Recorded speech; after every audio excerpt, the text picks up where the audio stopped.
Coming up next, episode 51 of Lucky Paper Radio. But first, a special message from our sponsor, Brood X.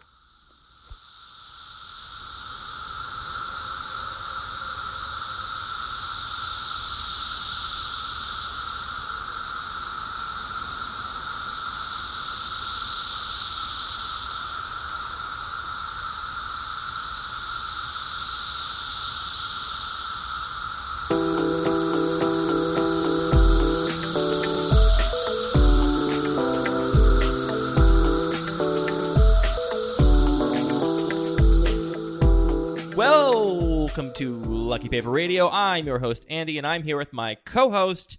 Is it a hot summer day in Baltimore, or did he just eat something spicy? Maddox. It could be both. Could be. I would, if given the opportunity, trade my hands that get sweaty whenever I touch anything for your face that gets sweaty whenever you eat spicy food.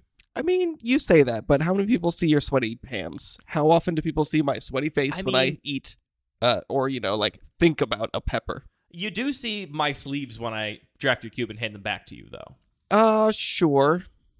That's a thing. I haven't noticed that, so I think you're in the clear. Great. I'm glad you haven't noticed. Fantastic. I work really hard to try and dry my hands all the time. I'm like a superstar, always drying my hands, you know? Sometimes when I get nervous, I stick my fingers under my arms and I smell them like that.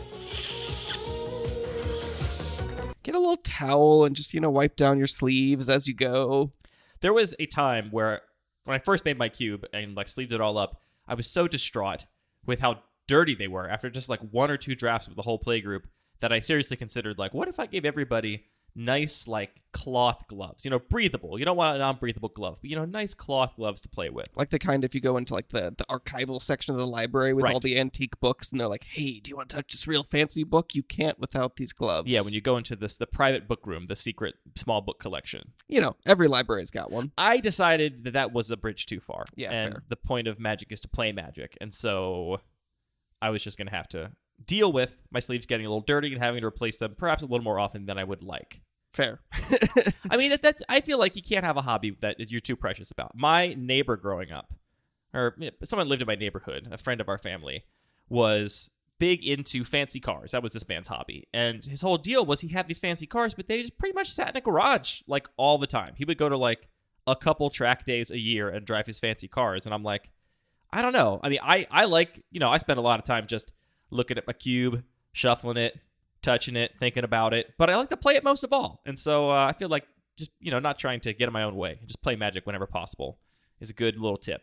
Yeah, I mean, that's a big reason, not to say that I don't also own some expensive cards, but that's a big reason why I enjoy keeping my cube pretty affordable. It's just I want this to get use. I don't want to be too precious about it. Yeah. I can go to the LGS and then I can go to the bar afterwards and not worry about carrying around the cost of a mid-sized sedan. A car payment or a down payment on a house. This is a perfect segue into our topic this week, Anthony, because we are going to be talking about the logistics of running your own cube drafts, which sounds like an obvious topic, and I think it's actually probably one of the ones that is most relevant to people. I think there's a lot of people that design cubes or would design cubes if they thought they could get people to play them with them. Ultimately, that is why we do this anyway, so I think it's worth us discussing how to make that actually happen. And if you're in the United States and perhaps some other places in the world, things are starting to open back up again. We were able to run a couple of in-person cube drafts here with our friends all getting vaccinated finally, and so I think it's a timely episode as well. Totally. I'm really excited to start playing some paper Magic again. It was a delight, to be honest. It's so much better. And you mentioned when we talked about the 8-person team draft we did that you found that people tend to lose interest after 2 rounds. I think a lot of that is playing digitally. Interesting. I feel like that happens in person as well, but a lot of our experience when we're playing Magic is Friday nights, it's getting a little late, people are either haven't eaten dinner or they're ready to go to the bar or whatever, so, we did it in the afternoon this last draft, and people were pretty engaged. In fact, we ended up doing more cube drafts. Right. Yeah, I don't know. I think a lot of it is the timing of, we've been doing our weekly online drafts after work on a weekday, which is hard to have the energy to do a full draft at that point anyway. And I really do think it's just less fun to play digitally. And so people just don't have that follow through. Maybe we'll get to this later, but I do have one gripe about a lot of Magic events, that things tend to be hosted at noon and 6, and these are times I like to be eating food. Yeah. Why does that happen? Great question. Okay. I don't know about the noon one. That does seem weird. The noon one's weird. 6, I would imagine, is the thing things are hosted when they are on work days. Yeah. And that's when people can be out of work and to the LGS on average. I suspect is why that is the time things are operating. I guess part of the issue is just that a full draft of a cube or of limited, it just does take a while. So it is sure does. kind of hard to schedule. Before we get to our main topic, though, we are going to do a Pack One Pick One from a listener-submitted cube. This week's cube comes to us from the Oinkinator. Great name, and even greater short ID on Cube Cobra. This is the cube on Cube Cobra with the short ID Oink. And it is a vintage unpowered cube. The listener likened it to my own cube when he wrote in about it. So we can kind of maybe take that as a little bit of a baseline. And there's a very lengthy description here on the on Cube Cobra on the overview page. So this will be linked in the description of the show. Make sure to check it out, though. I can't do it all justice just by trying to run it down in 30 seconds. But do you have a summary of how you describe this cube, Anthony, based on the information we have? I would definitely compare it to your cube. I think that it is a little bit higher curving with some bigger, splashier effects and like real big value games. So I feel like this person maybe, really enjoys playing an Oracle of Moldiad, playing a bunch of lands, and playing a big, splashy mammoth. I think everybody enjoys having Oracle of Moldiad in play and playing a bunch of lands off the top of their library. But some people, it doesn't happen consistently enough for them. Yeah, that's probably the case. We've also got some snow in here and other sort of like interesting themes that definitely set it apart from your cube. All right, let's dive into our Pack One Pick One. The cards are Uro, Titan of Nature's Wrath, Turntimber Symbiosis, Seasoned Hallowblade, Flicker Wisp, Dauntless Bodyguard, Life Death, Balaged Recovery, Champion of the Parish, Thief of Sanity, Tezzeret the Seeker, Ramanap Excavator, Recruiter of the Guard, Thorned Mammoth, Ethereal Forager, and Elves of Deep Shadow. What's calling your name, Anthony? Are a ton of great options in this pack. So I feel like maybe I'm a little bit biased. I don't know why this card just keeps coming up in conversations about Cube again and again this last couple of weeks, but I'm really drawn to Ethereal Forager right now. And looking through the list... You and me both, buddy. I am pretty enamored with that card. What cube did we recently play this in? I feel like you were... I played it in Parker's cube, which right, we just that was played it. a week and a half ago. And I've been putting it in a bunch of my own cubes. It's been in my Combat Trick cube for a hot second because it works pretty well with the themes in that cube. And I actually recently added it to the Degenerate Micro cube in an update I did of that cube, which might seem a little bit wild because it's not particularly unfair or broken and it doesn't do anything to specifically disrupt broken strategies. But I'm interested in it there because it offers a means to recur the vast majority of your library. I mean, 4 spells in a 15-card deck is probably a lot of the spells that matter, whether it's getting your combo piece back or looping your answers and counter spells. And it also serves as a win condition. So, I was looking at cards. Let's talk about them more later. Needless to say, it's been on my mind a lot, too. And the card is very exciting, and I really just like it. I think maybe it's one of those things where it was printed in a Commander set originally, right? Yes, it was. And I think those don't make quite the splash that, a Premier set or something like Modern Horizons 2 makes. So instead of just coming out and being a big card in the cube scene, it's kind of slowly grown in people's estimations. Similar to sort of how Heirloom Blade did. Yeah.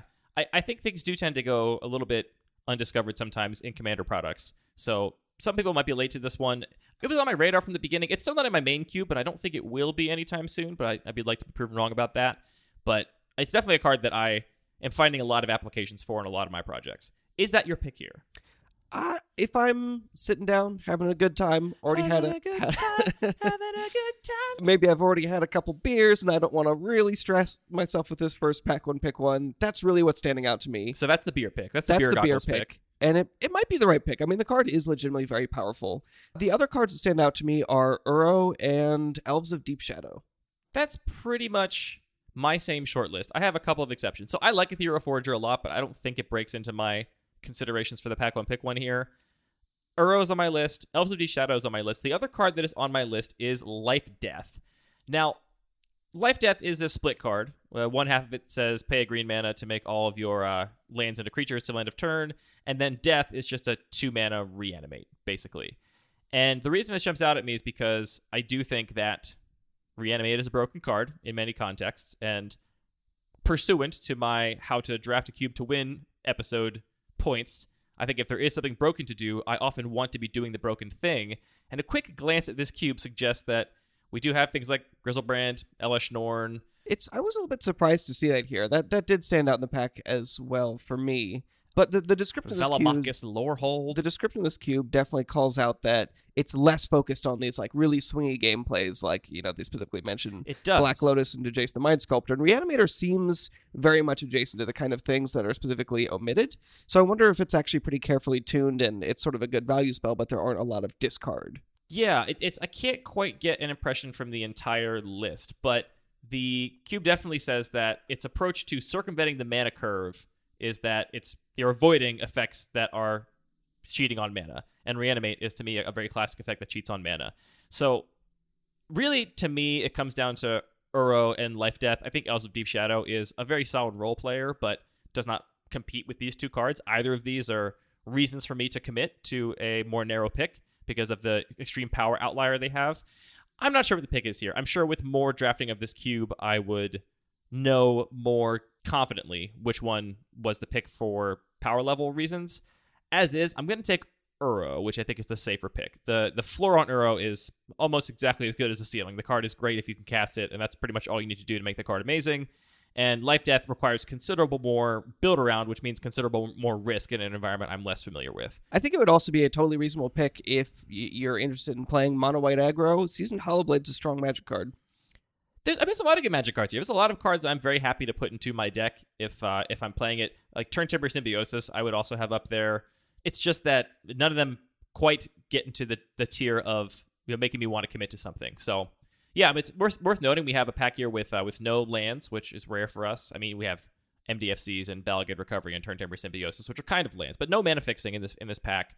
The other thing I'll note about Ethereal Forager, I do think there are environments where I would prefer to have Ethereal Forager over something like Uro. That would be really close. And those would be environments with broken singleton on fixing, with multiple copies of fixing lands, and with an extremely high density of cheap spells. And this list, I would say, has a pretty typical density of cheap spells, but we're running the sort of most powerful cantrips, but not the less renowned, less broken cantrips at 1 mana, and just single copies of the fetch lands. This is a singleton cube. Both those things make me much less high on Ethereal Forager than I would be in an environment like Parker's, for example, in which I do think Forager is a pretty high pick. Yeah, that makes sense. I mean, being able to really make the delve work just changes the power level of this card tremendously. So my pick is Uro, with a shout out to Life Death, acknowledging that might be the right pick if I knew the cube better and was in a riskier mood. Your Beer Goggles pick was Ethereal. What's your non-Beer Goggles pick? Did you ever pick one? I think I'd end up going with Uro as well. Uro's really messed up. It's a pretty messed up card. When it was first spoiled, I knew it was very good, and I was excited to play it.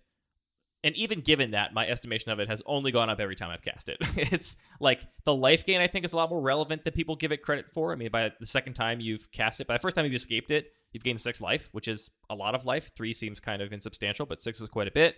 And obviously, the effect of ramping and drawing cards and putting big bodies into play. It's everything you want to be doing in most Magic games. It's just such a self-contained engine that Right. It keeps you alive, it generates card advantage, it accelerates your game plan, and in the end, it's also a big threat on its own. Yeah. Uro it is.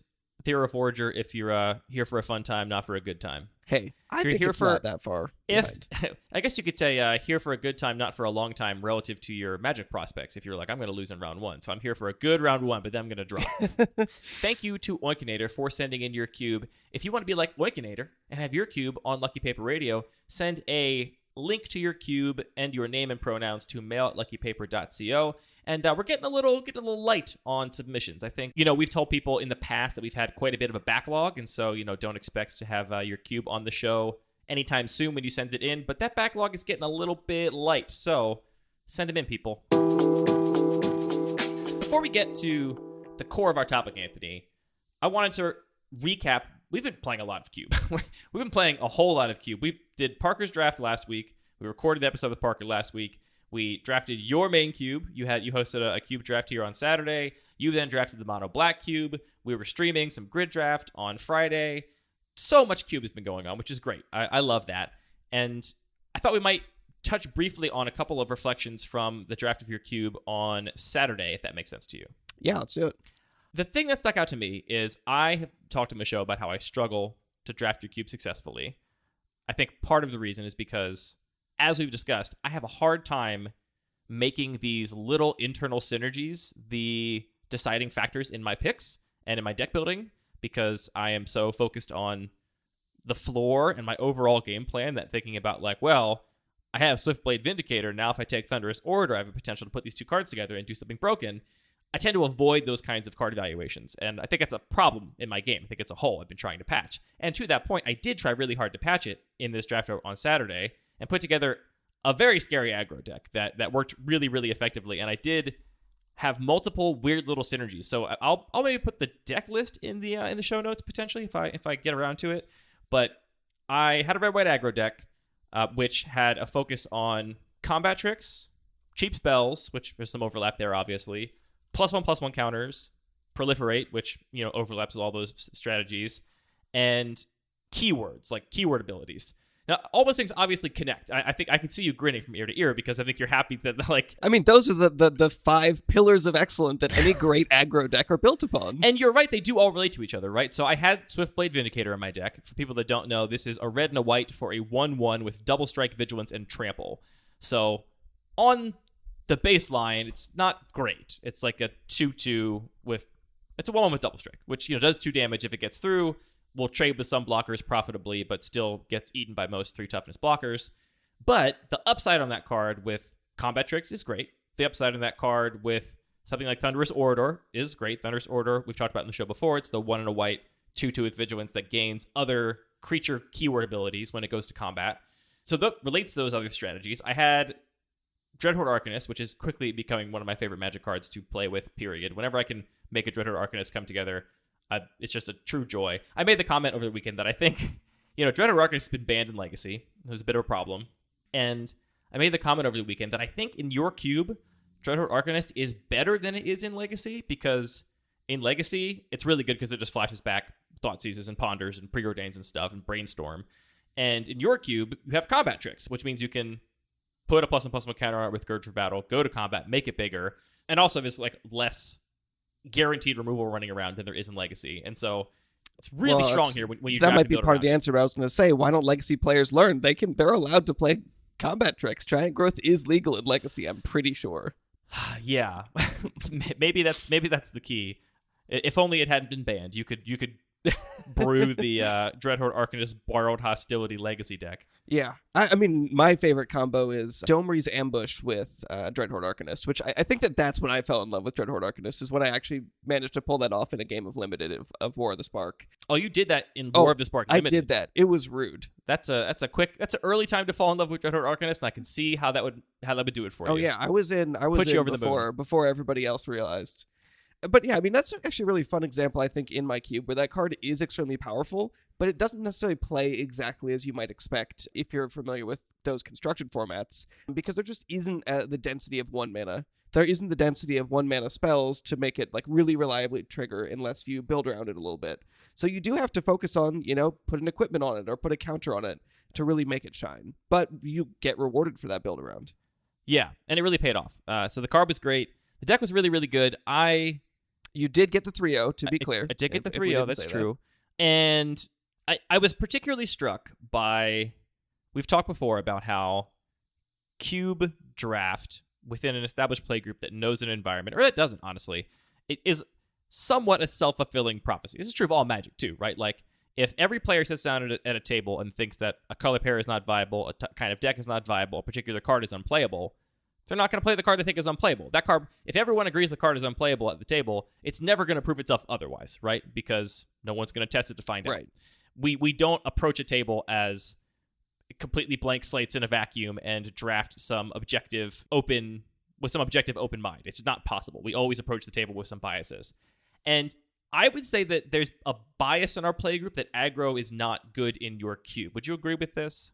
Yeah, I mean, we've talked about how maybe our play group has a little bit of a bias towards more dirtily things altogether, but definitely... I'm not sure if that's true. You did say it on the last show. I'm not sure. I don't have enough of a sense of other play groups to know if we trend to the dirtily side of things. Maybe not more than average. That's maybe, how a lot of Magic players are. I just don't know. Definitely in this cube, it's not something that people prioritize.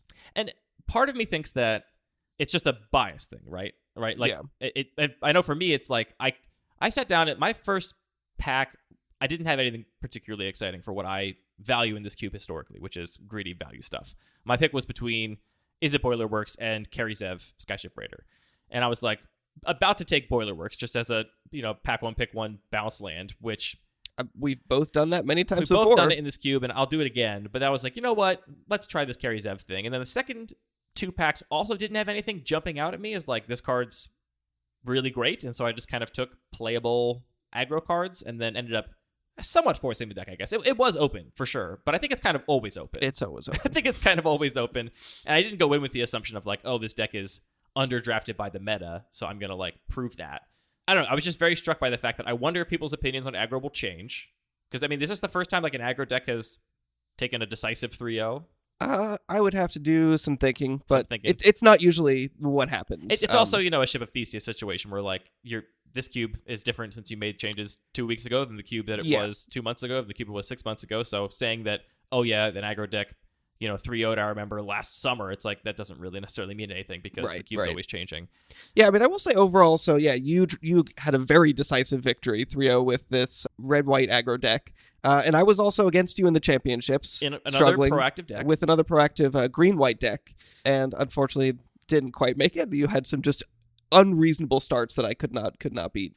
There were definitely starts with this deck in your cube that I don't really think any deck, like I don't think a deck in my cube could really deal with, just because when those synergies work and you draw the two cards that you drafted for that little micro synergy, the combined power of them is disgusting. I had a game where I curved Monastery Mentor into Dreadhorde Arcanist into Fists of Flames, into Grateful Apparition plus Gird for Battle, attack with the Dreadhorde Arcanist, flashback Gird for Battle, put more plus and plus one counters on the thing, and then the next turn I untapped and basically threatened with like 10 power of creatures. That's insane. Very, very gross. That's actually really, I feel like we even talked about maybe during the draft or on a previous episode about Grateful Apparition and how it's like, it's not a super exciting card on its own. And it doesn't really, it's not like, oh, there is a proliferate deck here.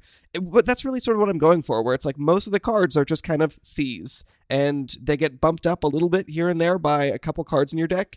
And like that makes deck building and drafting really challenging, but in a way that I think is extremely rewarding. And just finding, well, this is a deck where Grateful Apparition's a C+, or maybe even a B-, because there's just enough to get it to work. Yeah, in the case of exactly Grateful Apparition, I wish its floor was a little higher, because a 2-mana 1/1 is not a fine card. Yeah, let's say it's a C-. A 2-mana 1/1 is really terrible, so you need something to happen with counters for it to be worth a card in your deck in this environment. You can't just play a 2-mana 1/1 and be like, well, I didn't get their unplayables, I'll attack and block with this 2-mana Flying Men. But I think if you do have, and this is a shout out to listener Zolthux, who has a rule of thumb which basically says that if you have a card that cares about something in your deck, you need 7 of that thing for that thing to happen reliably enough for him. So he's like, if I don't have 7 ways to put counters on things, then I don't think Grateful Apparition is worth it in my deck. Or if I don't have 7 1-mana spells, I don't think a Dreadful Arcanist is going to get there in my deck.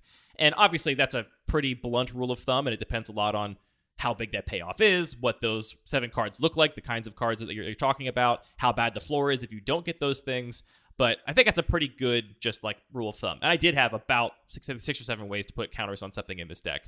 Plus, in addition to counters, you have the Thunderous Order, which you mentioned. Like, there are just a lot of little ways that even a fairly simple card can matter. Right, but I was not in the draft saying I will take this Grateful Apparition because I have Thunderous Order, or the other way around. No, you've been clear you're not going to do and that. But that's the thing, is like that's not how I draft. Yeah. And yet, to your credit, I think it's hugely to your credit, all of those like synergies I mentioned do in fact overlap, right? Right. Like I also want plus and plus one counters for my Dreadhorde Arcanist and for my Swiftblade Vindicator and for all my other like dicky little creatures. And so the Gird for Battle or the Metallic Mimic, which I also had, those cards are just playable and fine because they work with all this other stuff. And so when you get to combine that with a Grateful Apparition, then it does get indeed quite very scary.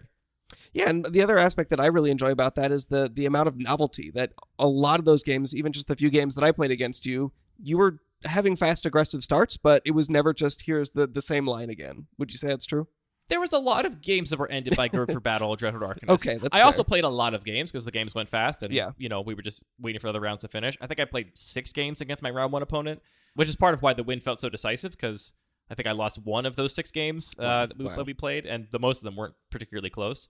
One other thing I really liked about this deck, which I also want to give you credit for, because it's the thing I usually rag on. I played a Savai. I had a lot of dual lands. I had good mana fix. I think I had 5 dual lands in my red-white aggro deck, which is about what I want for a red-white aggro deck. By my estimation, I couldn't play a double white card, so I had a Precinct Captain. I left him a sideboard because I felt it was not castable enough. Yeah, it's fair. But I did have 5 dual lands, including Savai Triumph. Arguably, you wouldn't play and always enter the battlefield tapped a duel in your aggro deck, especially when it's your 5th dual land, because you already got 4. At that point, you might be losing out on having this come into play tapped land more than you're gaining from actually hitting your mana sources. Because I think I had enough white and red sources without it that I didn't need it. But the reason I played it was because you do intentionally push the curve of your aggro decks up to 2 mostly. So I had 4 1-mana creatures, one of which was Giant Killer, which in many situations you don't want to cast on turn 1 anyway if you expect your opponent's going to have something that you can chop down. And like a few 1-mana spells, but those are obviously not being played on turn 1 because they're all combat tricks and stuff like that. So I was very happy to run Savai Triumph in this deck because it was either in my opening hand, in which case I played it on turn 1 because what else was I going to do except for the games where I had a Monastery Mentor or whatever. One of my other 1-drops was Grim Lavamancer, which I also don't feel super strongly about playing on turn 1. And if I drew it late, I could very often just wait until I could cycle it. And it ended up being good. I mean, obviously, I don't want to be spending 3 mana. It's not plan 1 to spend 3 mana in my aggressive deck just cycling cards, but certainly better than playing my 4th land in my deck with only 2 3-drops and everything else at 1 and 2.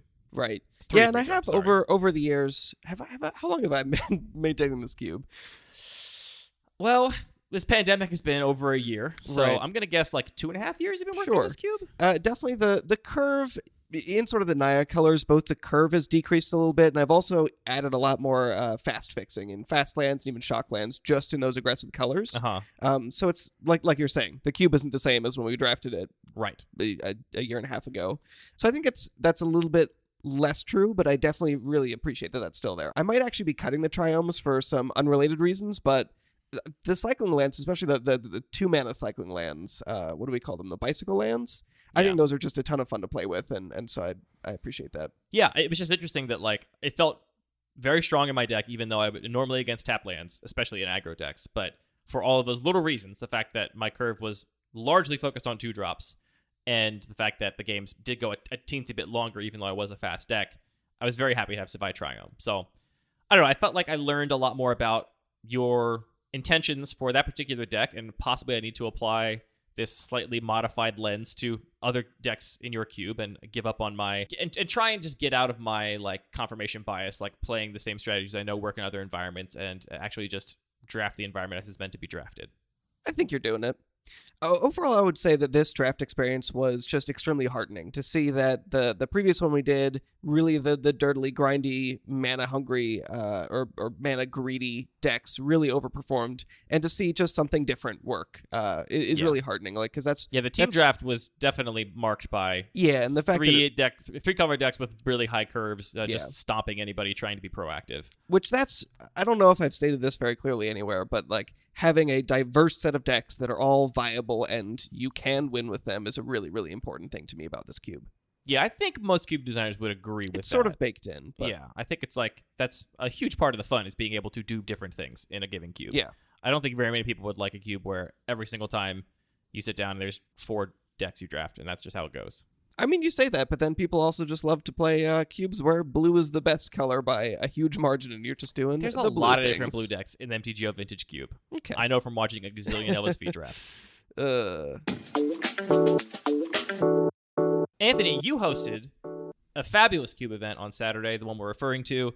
As you mentioned, we played this cube, we ate some dinner, we did another cube draft, there were EDH games going around on the sides, there were trades, there was drinking of Pinnacle Whip. Oh my goodness, it was a whole magical... Well, the Pinnacle Whip, I felt that wasn't my choice, but I appreciate it. I enjoyed it. We don't have to do that again. But it was just so great just to be, around this energy of just... that's something that's so much... I love all kinds of parties, but the kind where there is this focus. I don't love all kinds of parties, but I like this kind of There's party. an activity, but also there's a nice amount of structure where people can sort of split off and play a commander game over here, or just talk about their decks and enjoy some chicken tacos. So let's talk about it. How can people live the beautiful, amazing life that you live? How can they host their own cube drafts. I mean, I think it is a really different challenge for different people, depending on where you are. Do you have friends that play Magic? Do you have friends Talk that about context matters. willing to play Cube, or they're just like, we just want to play Commander because I spent $1 billion on this deck and I don't want to play your Cube because I'm very invested in this. Or maybe you're just in an area where you don't have access to a group of players. So I think it's worth just mentioning that, any suggestions we give might not work, and we're, I guess, interested in also hearing your experience and understanding more of that range of different players. But let's start with the cheat code, if you don't mind. You're going to start there? I think so. Go for it. Feed people. Feed people. I would broaden that a little bit and just say, think about hosting a cube draft as hosting a party. Yeah. And yeah, exactly. Like, it is not that you're just having friends over to play games, but if you want the experience to be good for everybody, think about it like hosting a party. And food, I think, is huge. So before the pandemic, this is kind of a joke, but this is also not at all a joke. It's not even a little bit of a joke. I don't know what you're talking about. Prior to the pandemic, I would host cube brunches at my house every couple months. I tried to do every month for a long time, and I got a little bit worn out by it. But yeah, my idea with Cube Brunch was that feeding people was a good way to get them to show up on time. And the structure of that event was always that food started at a certain time. It was usually like 10 a.m. And then the draft started at 11. And so that also gave me this nice buffer where if someone was 30 minutes late, they just broke into their eating time. They didn't break into our drafting time, but we could actually fire the draft at a reliable time every single week instead of waiting for that 8th person to show up and pushing the draft back 15 minutes or 20 minutes or whatever. Yeah, and sort of building it into that structure makes a lot of sense, and getting people to show up on time can be a real challenge. It's a real challenge, and it's unique to cube drafting. You need most of us want exactly 8 people to draft a cube. I mean, obviously you can do it with 6, you can do it with 4, but you don't want to end up with an odd number if you can avoid it. And you don't end up with too many people, such that you don't have enough cards in your cube to draft. So that's a problem. So normally in lots of other social settings, you can say I invited 15 people and only 9 showed up, or I invited 6 people and 4 people showed up, and that's fine. With cube drafting, at least for me, if I'm running a draft, I really want exactly 8 people, and that's hard because you can't invite extras because if everyone shows up, then you've got a problem. So getting that exact number, I think, is one of the big challenges. Let's just talk a little bit about our relationship to our local playgroup, I think, because we are very lucky to have, I think, a great local playgroup here in Baltimore, and I think very few people have that. And I think it's worth just telling the story of how we met these people and started playing Magic with them, just to kind of maybe set expectations for the kind of work it takes and the kind of time and commitment it takes to get a good relationship with a local playgroup. Yeah, I mean, you could say it totally makes sense to phrase it that way and say we're lucky to have a great group. We are. The other way to phrase it is I would not be playing Magic if it were not for this group. No chance. Magic is lucky to have you because of this group. No, it's just that the draw to Magic for me was this group, and it just wouldn't be an issue if I didn't have them because I wouldn't be playing the game. Right. Yeah, I mean, we got a little bit into Magic just kind of on a whim. I played a bunch as a kid. I think you were aware of it as a kid, but didn't play as a kid, right? I probably was played through one game, if that makes sense. Someone quote unquote taught me how to play, and told me to turn my card sideways and not, and then informed me what I had lost, and that didn't really hook me. Circa 1998, I would go every Friday night to the Exton Mall in Exton, Pennsylvania, to the Wizards of the Coast store back when they had those, and do a little FNM action when I was 10, which, if you'd asked me the age I was when I played Magic, I would have said it was probably 12 or 13. But then when I got back into the game, I looked back at all the cards until I stopped recognizing them, and I was like, oh, apparently I stopped playing in 1998, which was way earlier than I thought. So we kind of explored Magic on a whim. For me, it was a bit of nostalgia, and we played a little bit, 6 or 7 years ago, back when we got back into the game. And it was only through finding this play group that we got really invested and are where we are today with cubes and massive collections and thinking about Magic constantly. So I agree completely. That is the reason I got sucked into Magic and play it so fervently here in Baltimore.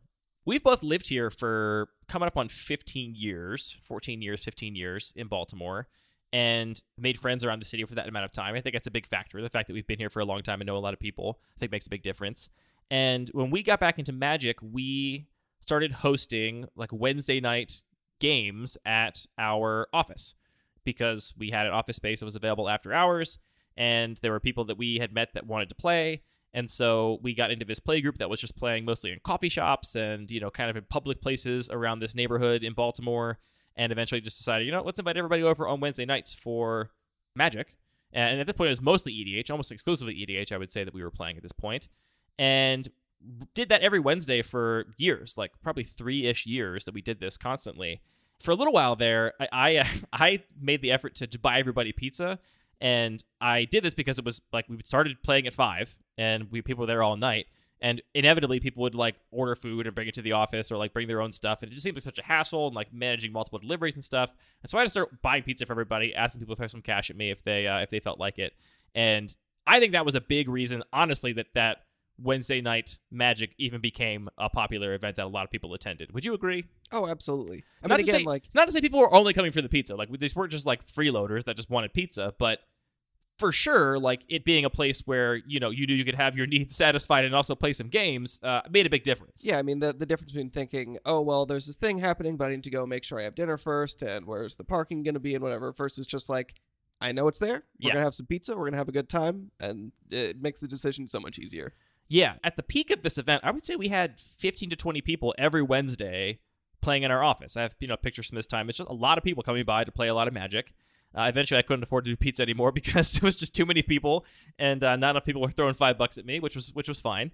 People still kept coming after that, and then eventually, this kind of dovetailed into a friend of ours, a member of this group, and some other people opening a local game store. And so, our local game store here is run by really close friends of ours that largely, or at least partially, were like, "Hey, there's 20 people gathering at this office down the street to play Magic every week. I think this is probably a big enough customer base that we could have a store in this neighborhood, and it could be viable." And so that is, when we refer to our play group, we're talking about a pretty big circle of probably a few dozen, maybe like 4 dozen players that are around semi-actively. And then obviously there's kind of a more active core, especially when it comes to Cube. When it comes to Cube, there's probably 8 or 10 of us that are excited to play Cube regularly. The real Cube heads. Yeah, the playgroup definitely evolved in terms of, we were playing, like you said, a ton of EDH, and then slowly people started to get maybe, I don't want to say more competitive, but interested in a different kind of gameplay. We started doing a lot of But EDH became worse and worse and worse and worse. Well, we realized that somebody could just go buy a box of something and then for pretty cheap just host our own draft. And then... Yeah, we did host our own retail drafts for a long time, pretty regularly. Quite a while, yeah.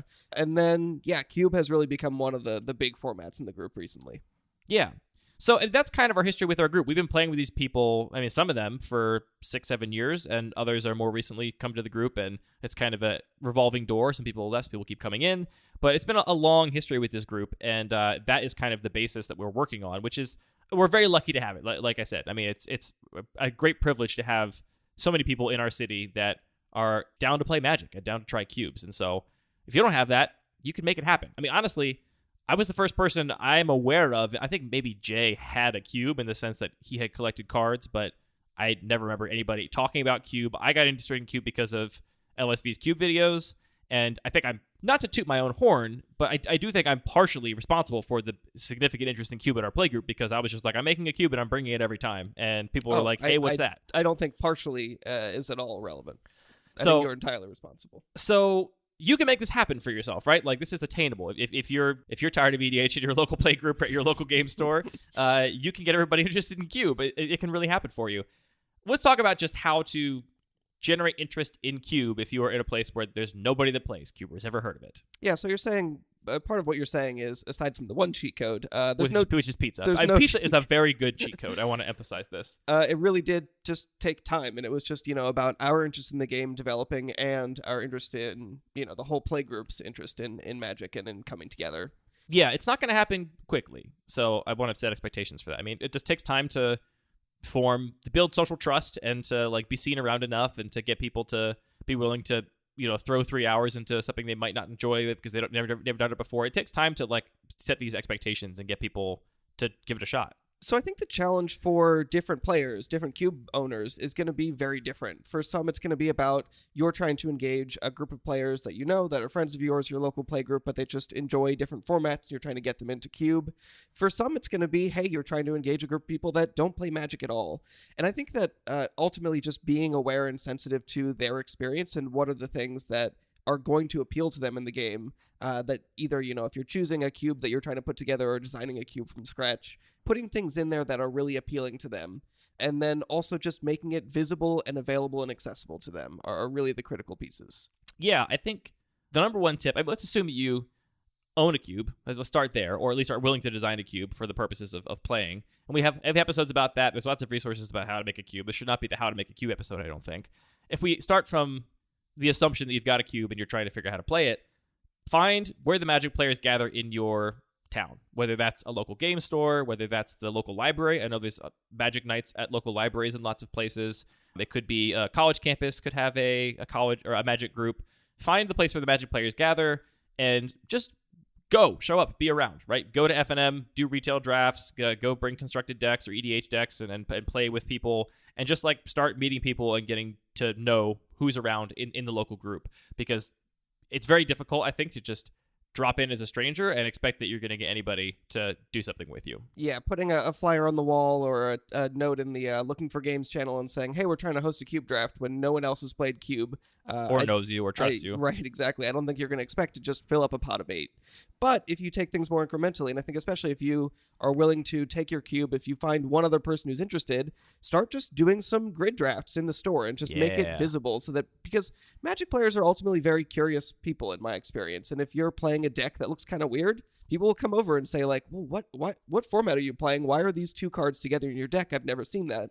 And that's a great jumping off point to say, well, we're playing Cube. Why did you just gird for battle that Dreadhorde Arcanist? What are you doing? What on earth are you doing? And it just gives you a place for the conversation to start and generate interest. And maybe your grid draft with one player one week will a month later turn into a group of 4, and a few months after that, you'll get a full pot of 8 together.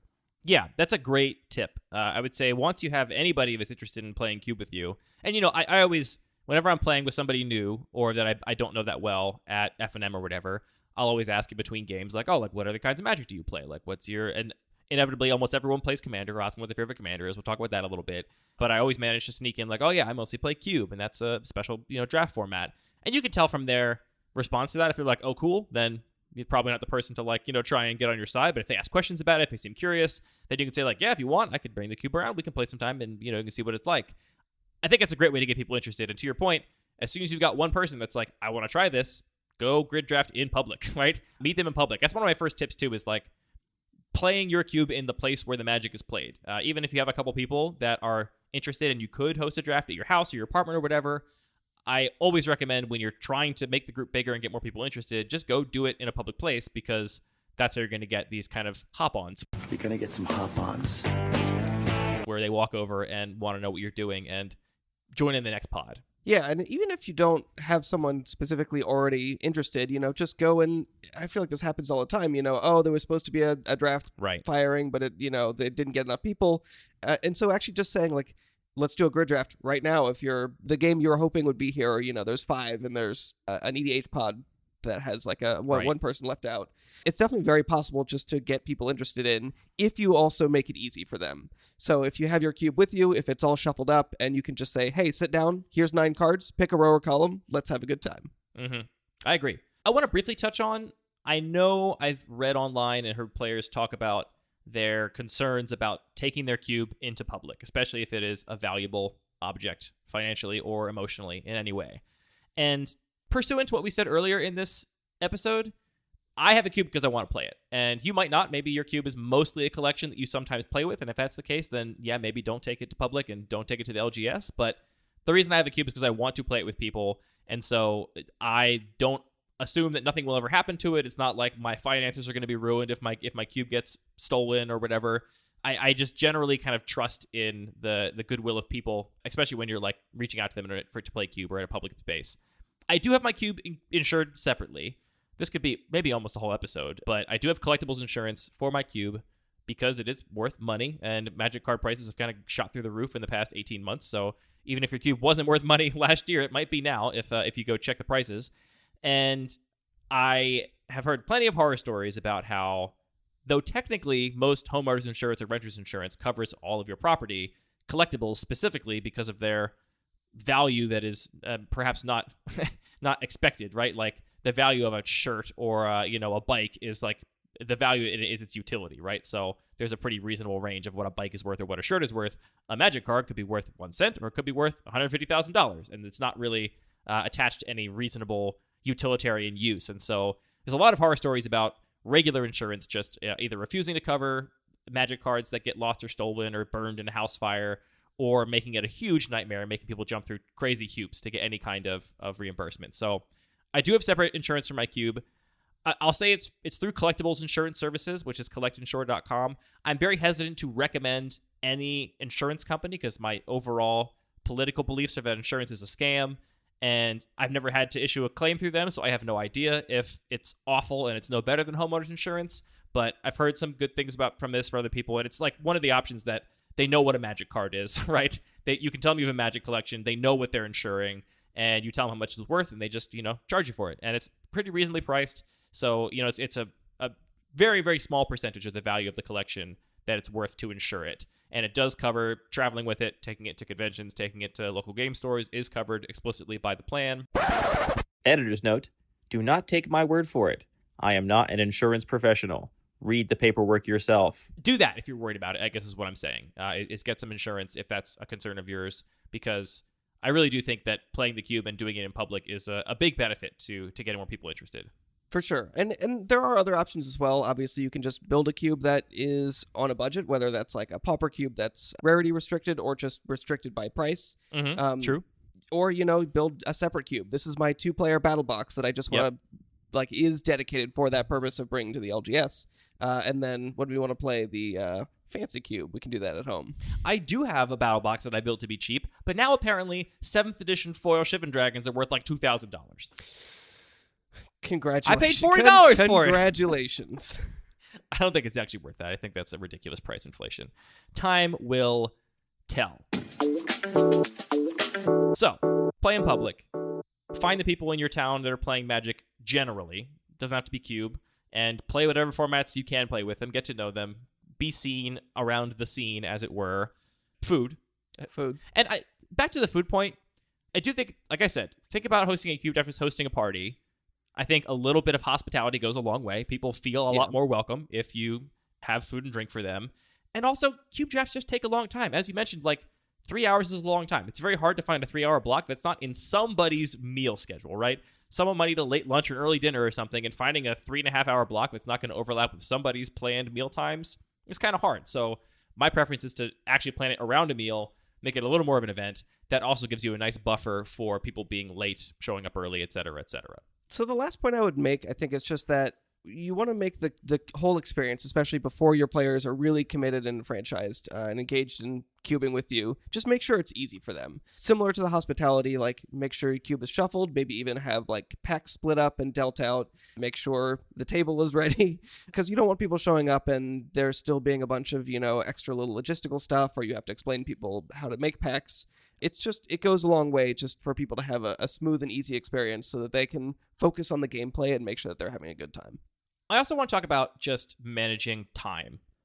I think it shows a huge amount of respect for the people you're playing with if you manage time. I have a little bit of a reputation in our playgroup for being a little bit maniacal with my management of time. I feel a little bit called out.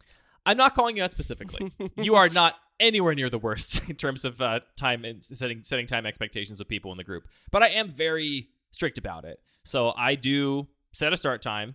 The start time I expect to start at will be after the start time I give people. So if I'm planning to run a draft at 11, I'll tell everyone to get there at 10:30, right? And then have everything planned with the start time at 11 so that even if people are late for 10:30, we can still hit all the sort of intended times. I do time rounds. I tend to do 50 minutes for rounds in my cube, and depending on your cube, you might want longer. People might feel bad about going to time, so get a little bit of sense of that. But I think that's important as well, just because if you do have one game that's just going on super duper duper long, everyone else has been done for 20 or 30 minutes, it can get really boring and distracting for everybody. So I do time rounds, and I do give people a pretty rough estimate of end time, right? Because drafts can take a different amount of time, but because I'm timing these things, I say hey, start a draft at 11, I'll tell them 10:30. Start a draft at 10:30, we'll be done by 1-ish, just so people know and can plan the rest of their day. Everybody's got different relationships to time, right? Some people don't like scheduling anything. They kind of like to be flexible and just kind of bounce around and do whatever they need to do. Other people have kids, they have demanding jobs, they have other responsibilities and need to know what's going on in order to attend things on time. They have another cube draft later on that day. They have another cube draft going on, for example, they have to be at. So that's an important one for me. And I would say, especially if you think you might have a more loosey-goosey relationship to time, I would say hold yourself to a high standard for planning a cube event. That is maybe the way it, I think, diverts most from a regular party. Because regular parties, I mean, it's like a regular party, except you need exactly 8 people, and they all need to be there from the beginning to the end, and nobody can leave early, and no one can show up late, which is hard. It's really hard to run an event like that. Yeah, just like a regular... Is that not how you host your regular parties too? That's not how I host my regular parties. My last thing, related to this time thing a little bit, is a small tip just for managing people. And this kind of applies outside of managing cube drafts, but one thing that's a pet peeve of mine is when you have, like, let's say you've got a play group of 12-ish people you've, met and talked to. If you're going to plan a cube draft, just pick a time and date, like 2 weeks in advance, and say, here's when it's going to be. The juggling of, like, when's everyone available? Who can do this? Who can do that? Especially in a group that isn't, like, really close, can be a huge logistical nightmare. It's just, and then you end up in this position where, like, all right, well, half people can make it this time, half people can make it some other time. Now you just kind of have to choose which people you're going to screw over and say they can't draft your cube this time. So I'm a big proponent of, like, definitely get some temperature of, like, when people are generally available, if they're generally night owls or if they're generally weekend people or whatever. But once you have a sense of that, just pick a date and time, pick a location, and say, here it is. If you want to play, come and play. That also means people can make a commitment knowing what's going to happen, as opposed to being like, yeah, I want to play, but I don't know when you're going to do it or what the sort of requirements are. And so you get these, like, kind of half-hearted commitments. I think if you're very clear up front about when you're playing, where you're playing, how long it's going to take, then people can make a pretty strong commitment to be there or not be there. Yeah, I mean, and related to that, there's a lot of things about this topic that I'm realizing it's just really easy to take for granted, but you also need a place to sort of have those conversations and set those expectations. So I would definitely encourage anyone, if they are creating or joining a local play group, have some centralized means of communication. Yeah. Whether that's, a Discord or a Facebook page if you're into that, but someplace you can actually put out the notice and say, Cube Draft at this time, here are 8 bullet points, you can be one of them. Yeah, and absent, an actual central channel everyone has access to, when you're talking to people at the LGS, when you're doing an F&M draft, and you ask them at the end, like, oh, are you interested in playing Cube sometime? And they say, yeah, get their contact information. Get their Facebook name, get their phone number, get their whatever, the kids get TikTok handle. I don't know what young people are doing now, but get their contact information, put them on a list somewhere where it's like, when I want to play a Cube draft, I invite these people. I do like the public channel a lot more because people can see RSVPs, see all these people I know are going to be there. But you can also do it where it's like, I met some people in different areas and I just invited them each one-on-one or, one-off to come to play with me. And that's how it works. In some ways, this is a really hard question because, I mean, in a lot of ways, it's a really hard question. But fundamentally, it's like, how do you make friends? Kind of. Like, the core of this question is like, how do you make friends and force them into your own interests? Right. It's challenging, but I think all those things are key. All right, and we've already said the last thing a couple times, but this is my actual last thing. Start a podcast about Magic the Gathering and tell all of you listeners to come to Baltimore and play Magic with me. There you go. We actually do have some people that are interested in coming to Baltimore to see us to play. I would love that. Shout out to Internet. Internet, get down here. Play some Cube with us. It'll be great. We have so many cubes. We'll have food. It'll be a good time. Anybody's ever in Baltimore, shoot us a DM. And yeah, we'll definitely, we will cube with you. Starting at some point in the near future, I expect to be at No Land Beyond, our local game store we mentioned. Our local game store, aforementioned. Pretty often, and look forward to seeing people there. Yeah, so just pop in No Land Beyond. Say hi. We'll be there a lot. A lot. Nice short episode, Anthony. Right to the point. Very efficient. Our Modern Horizons survey is still open. It's still going to open. be open a little bit longer than maybe we originally expected. Don't tell them that. Oh, okay. You have no time. Do it right now. This is the last call. It is the last call. Tell us what cards you're interested in from Modern Horizons, which cards you are most excited about, and which ones you're on the fence about. It is at luckypaper.co, and just click on the banner at the top. Or go to /survey/MH2, which also works. And we're going to take all that data, we're going to compile it into a big list and beautiful graph about what is going on in the set for cubes. We have already got a ton of responses, almost record-setting responses already, but I also know a lot of people that are still dragging their feet because they're like, it's going to be too hard. It's too hard to make the cuts. It's too hard to decide which of these cards we're going to be testing. We had one person reply that they're testing over 90 cards from Modern Horizons. So that's like, how big is their cube? At that point, we almost should have a select all button. It would almost be less clicks for them to select all first and then just deselect the cards they didn't want to test. If 2 more people ask me to add a select all button, I will do it. Don't make these promises. I do not promise to approve this pull request when it gets submitted. Rejected on principle. So yeah, if you're struggling with those last cuts, if you're really agonizing over which cards to add and remove, just do your best. Get your response in. The person with 90 cards got their response in. You can get your response in too. And I gotta say, we have many, many more listeners than we have people that respond to our Cube survey. Now, maybe there's a lot of people out there that don't actually own their own Cube or don't update their list on a regular basis, and they're listening because they love Anthony's personality. But I think most of you are Cube owners. And so ask yourself, why haven't I responded to the Cube survey? Why am I afraid of success? Maybe it's because it doesn't work on your weird Android phone. You can let us know that, and we'll try and fix it. I don't think you can call Android phones weird. That's No. Not all Android phones are weird. This listener has a weird one. all right. Good to know. Sort of like an old Winamp skin with the face of the guy. You know the one? I miss Winamp. We all do a little bit. We're so old. All right, that is really it for Lucky Paper Radio. All of our music is produced by DJ James Nasty. All the magic cards are produced by Wizards of the Coast. All the talking is produced by me and Anthony, and all the listening is done by you. Thanks, Anthony, for talking about magic with me. Thanks for talking about magic with me, and thanks for playing so much magic with me this weekend. Or 2 weeks. It's great. Can't wait to do it more. Oh, tune in to our Twitch stream on Friday. We're so bad at telling people all the things we have to do.